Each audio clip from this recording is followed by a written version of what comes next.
Vincent Malloy is 7 years old. He's always polite and does what he's told.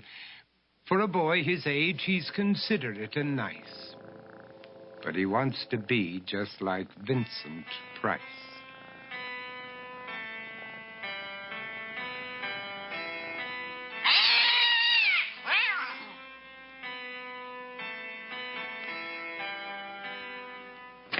He doesn't mind living with his sister, dog, and cats, though he'd rather share a home with spiders and bats.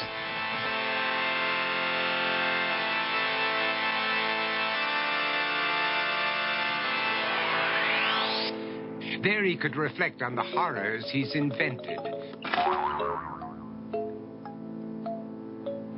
and wander dark hallways alone and tormented.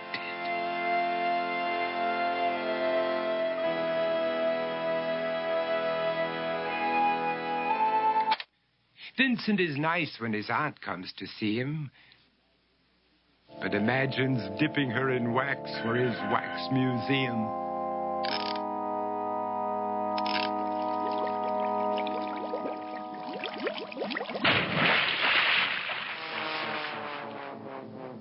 He likes to experiment on his dog, Abercrombie, in the hopes of creating a horrible zombie, so he and his horrible zombie dog could go searching for victims in the London fog. His thoughts, though, aren't only of ghoulish crime. He likes to paint and read to pass some of the time. While other kids read books like Go, Jane, Go, Vincent's favorite author is Edgar Allan Poe. One night, while reading a gruesome tale, he read a passage that made him turn pale. Such horrible news he could not survive, for his beautiful wife had been buried alive.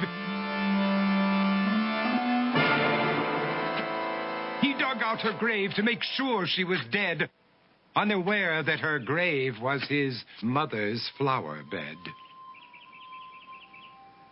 His mother sent Vincent off to his room.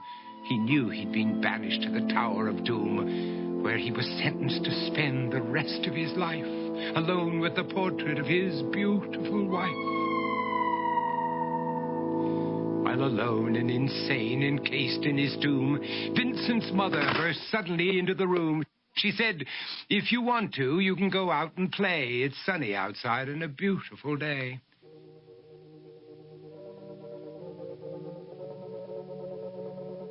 Vincent tried to talk, but he just couldn't speak. The years of isolation had made him quite weak. So he took out some paper and scrawled with a pen, "I am possessed by this house and can never leave it again." His mother said, "You're not possessed and you're not almost dead. These games that you play are all in your head. You're not Vincent Price, you're Vincent Malloy. You're not tormented or insane, you're just a young boy. You're 7 years old and you are my son. I want you to get outside and have some real fun." Her anger now spent, she walked out through the hall. And while Vincent backed slowly against the wall, the room started to sway, to shiver and creak. His horrid insanity had reached its peak. He saw Abercrombie, his zombie slave, and heard his wife call from beyond the grave.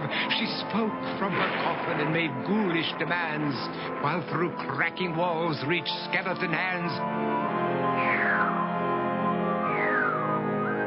Every horror in his life that had crept through his dreams swept his mad laughter to terrified screams.